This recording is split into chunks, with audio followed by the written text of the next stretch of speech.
Also happening right now, we've got some more breaking news in the manhunt for the gunman that killed the United Healthcare CEO, also in New York. Want to go to Caitlin Becker. She is live with the latest on this investigation. And now we're hearing they're questioning someone in Pennsylvania. What more can you share?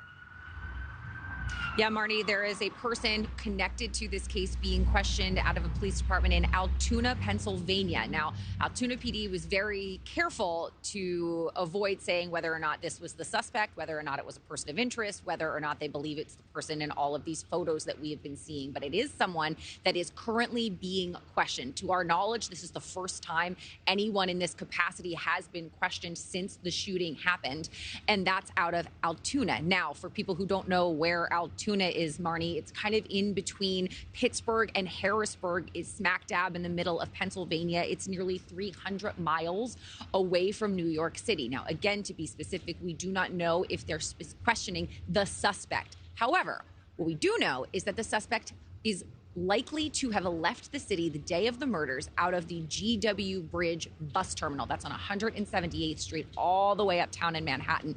And there are buses that go out, Greyhound buses that go out of that terminal to Altoona. They went out on Wednesday of last week. So police have footage of him going into the bus terminal, but no footage of him going out. So the assumption there is that he boarded a bus at some point in that day and got out of the city. So there are Greyhounds that go there. We do know that Greyhound was the bus of choice to come into the city. The bus that he originated on came from Atlanta. It was a Greyhound. It came into Port Authority Station on November 24th. And then there was about a week there in between the time the suspect entered the city and the actual shooting, Marni. Another update now, there are canine dogs and the scuba team back in Central Park behind me right here, searching for that murder weapon. All weekend, the scuba divers were in the lake by the Central Park Boathouse and Bethesda Fountain. That is right near where the backpack that was ditched by the killer was recovered on Friday. So police and scuba teams have been doing an underwater grid search in the hopes that they can uncover this very kind of rare manual gun. It has a long barrel, a suppressor on the end, and they believe it was possibly tossed in the water. Now, they haven't indicated whether or not they have good reason to believe that, or if it's just because it's near where the backpack was ditched. Because you have to remember, Marni, there are no security cameras in Central Park. What was in the backpack? I know they uncovered some more peculiar evidence, Caitlin. Peculiar is absolutely the word for it. The narrative of this story is being shaped in large part by the killer himself. Inside of this gray backpack, which looked like it was filled to the brim, was a jacket. It was a Tommy Hilfiger jacket and a bunch of Monopoly money. So fake play money was stuffed into this backpack.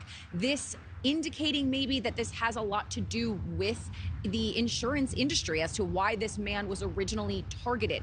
The bullet casings, the shell casings that were found on the scene, on the ground when his body was recovered, they had words etched on them in permanent marker. Now, all of those bullet casings are being taken in for forensic evidence. The backpack is in for forensic evidence. That Monopoly money is being taken into forensic evidence. That's a lot of time and energy and resources to test each and every one of these things. So you have to wonder, is it sending a message? Is it a red herring? Is it trying to make sure that the police resources are tied up doing that and not perhaps searching for the guy? Is it maybe all three of those, Marni?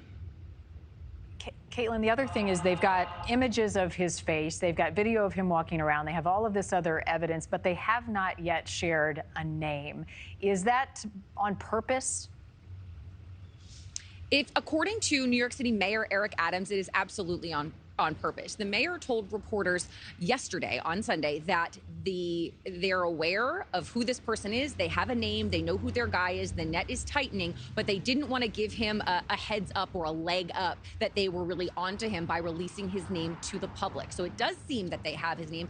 And as you said, they have a lot of images of this person, even though most of them are in a mask. The two most recent images were taken from the backseat of a taxi cab, but you can see his very distinct, very kind of groomed eyebrows. Those are something that stands out in all of these things, and I'm sure something that the facial recognition software has picked up. There are 15,000 police cameras here in the city, as well as individual security cameras. Thank you for watching. Go to newsnationnow.com to find News Nation on your television provider. And don't forget to click the red subscribe button below to get more of News Nation's fact-driven, unbiased coverage.